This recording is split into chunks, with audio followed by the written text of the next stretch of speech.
Al ver que Chloe dominaba los negocios a un nivel tan elevado, Kiel comprendió que ya no tenía sentido retener el control del dinero. Sin embargo, el presupuesto de la mansión era una tarea de vital importancia y cederlo de golpe le daba cierto reparo, por lo que decidió ponerla a prueba una segunda vez. Le entregó un presupuesto hipotético para los jardines del ducado redactado por él mismo, y pronunció una frase ambigua: léelo y dime qué te parece. Chloe desentrañó el acertijo a la primera. El documento estaba plagado de lagunas camufladas, cifras que no cuadraban y partidas infladas con la clara y mala intención de simular una malversación de activos. Kiel buscaba comprobar si el ojo contable de la duquesa era capaz de detectar el fraude. Sin dudarlo, Chloe aplicó su experiencia práctica espartana, aquella que forjó en su vida corporativa en Corea antes de reencarnar, corrigió cada punto con maestría y le devolvió el balance impecable. Kiel tuvo que reconocer su derrota una vez más, una derrota que le resultó maravillosa,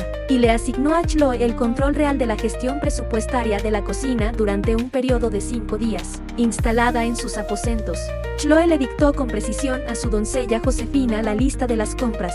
Siguiendo el estricto protocolo de la nobleza, donde las damas evitaban usar la pluma directamente para no mancharse las manos de tinta, Josefina anotó la orden con esmero. Selló el sobre con el escudo de cera de los Battenberg y llamó al mensajero Ram para que llevara la carta a la tienda de comestibles de Berkeley en el centro de la ciudad. Sin embargo, el peligro acechaba en el camino. Cabalgando a toda velocidad fuera de la residencia ducal, el mensajero desvió su rumbo original. En lugar de dirigirse a la tienda de comestibles, bajó a los terrenos sombríos y húmedos situados bajo el puente que conectaba los barrios de la capital. Allí, en la penumbra, la señora Colin lo aguardaba. A cambio de una pesada bolsa de monedas de oro, el mensajero le entregó la lista original de Chloe, la jefa de las doncellas. Tras calmar el pánico del mensajero con un juramento sagrado ante el dios Logos, le entregó una réplica exacta del sobre de la casa ducal, pero con una carta completamente alterada en su interior.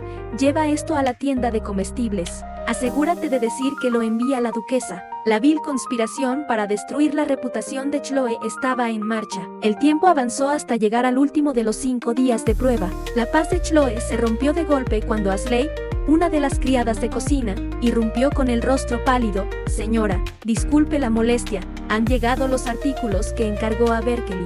Por favor, venga a la cocina a verlo con sus propios ojos.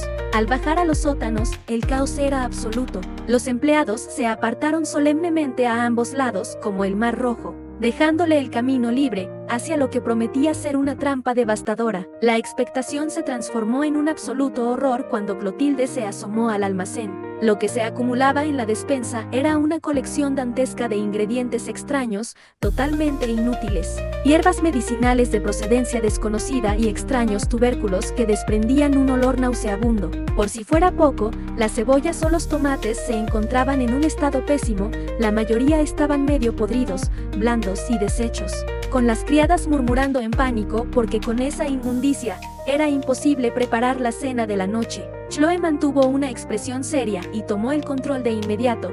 Tendré que ir yo misma a Berkeley para comprobar qué ha pasado. Ve a decirles que preparen el carruaje. Al llegar al mayor establecimiento de alimentación de la capital, el dueño, Matt Berkeley, salió corriendo a toda prisa. Desconcertado al escuchar los reclamos de Chloe, el comerciante juró que le había enviado exactamente lo que el pedido solicitaba. Para zanjar la duda, Chloe le pidió que le mostrara la hoja de pedido original. Al ver el papel, la duquesa se quedó de piedra. El texto estaba repleto de artículos que ella jamás había escrito, pero lo más alarmante era que el documento llevaba estampado el sello real de cera de la casa ducal de Battenberg. Alguien de dentro de la mansión había manipulado la carta maliciosamente, sabiendo que no podía ventilar los trapos sucios de la familia ante un plebeyo. Chloe se recompuso y le pidió a Berkeley cambiar los artículos. Sin embargo, el comerciante se vio en un aprieto. Eran productos importados expresamente y cancelar la venta le supondría una pérdida económica de la que no podría recuperarse.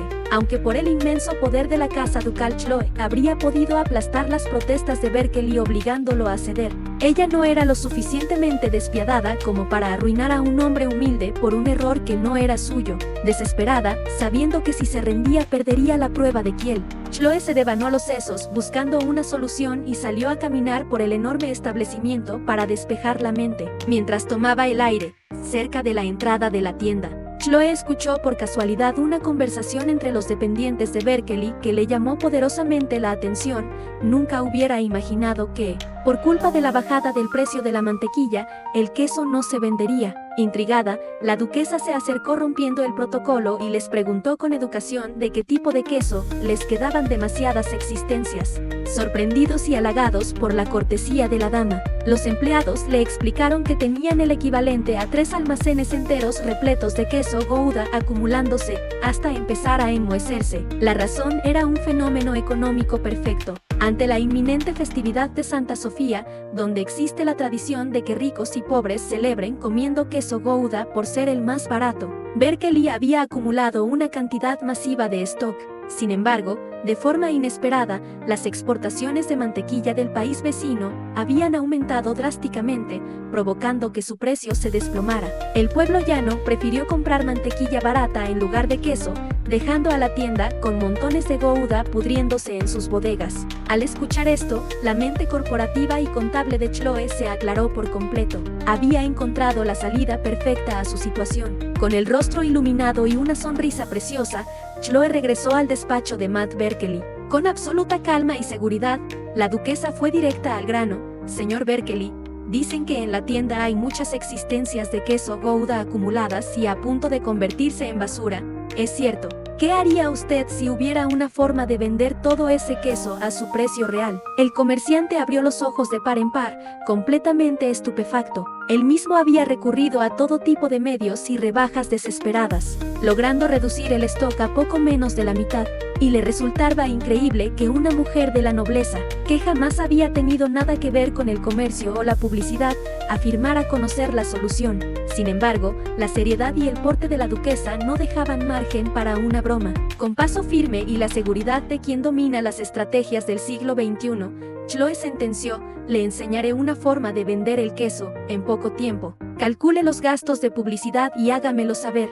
El destino de la cocina de los Battenberg y el control del presupuesto ya no dependían de la trampa de la señora Collin. Chloe estaba a punto de desatar una revolución comercial en la capital del imperio. La trampa estaba perfectamente calculada. La señora Collin pensó que al sabotear los suministros de la cocina con el sello real, destruiría la reputación de Chloe para siempre y sepultaría sus sueños de recuperar el presupuesto. Pero lo que la malvada jefa de las doncellas no sabe es que la mente de la duquesa pertenece al siglo XXI, donde la nobleza ve un almacén de comida podrida y un desastre inevitable. Chloe ve una oportunidad matemática de mercado. Acorralada en la tienda de Berkeley, la duquesa ha encontrado su as bajo la manga: 3 almacenes enteros de queso Gouda a punto de enmohecerse por una crisis de precios. Un problema que ningún comerciante del imperio ha logrado resolver hasta hoy. ¿Cuál es esa revolucionaria estrategia de publicidad moderna que Chloe está a punto de desatar en la capital? ¿Logrará salvar el negocio, humillar los planes de la señora Collin y obligar al mayordomo fiel a devolverle el control total del dinero? Si no quieres perderte el impactante desenlace de esta guerra de poder en la mansión Battenberg, suscríbete ahora mismo al canal Nubia y activa la campanita de notificaciones. Déjanos en los comentarios tu teoría. ¿Cómo crees que Chloe logrará vender todo ese queso? Gracias por acompañarnos una vez más en Canal Nubia. Mantente atento porque el próximo episodio cambiará las reglas del juego para siempre. Nos vemos en el próximo video.